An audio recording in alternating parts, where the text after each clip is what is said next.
মিঠুন, এদিকে আসো।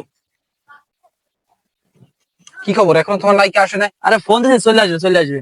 কখন লাগবে? সেই তো 1 ঘন্টা ধরে বলতে আছে। হয়তো জ্যামে টাইমে পড়ছে, চলে আসবে। তাড়াতাড়ি দেখো, আমার আরো শুট আছে। মিঠুনে, তুমি নায়িকার কাছে ফোন দিছো? কত সময় ওয়েট করবো আমরা? স্যার ফোন দিয়েছি, স্যার লাইনে তো পাইতেছি না স্যার, ফোন দিতেই আছি। ভাইয়া আমি তো চলে আসছি। কি তোমার এখন আসার সময় হয়েছে? আমরা 3টে মানুষ এই থেকে বইতে বইতে খিচ খাইতে খাইতে খোলা গরম হয়ে গেছে।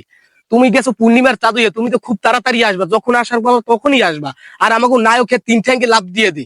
আর আমরা 3জন মানুষ বইতে বইতে থেকে 3 প্যাকেট কারিকের বিড়ি শেষ করে গেলাই। ভাইয়া বুঝিনি তো, বাসায় ম্যানেজ করা লাগে, রাস্তাঘাটের জ্যাম, তারপর একটা মেয়ে মানুষ চাইলেই বেরোতে পারে না।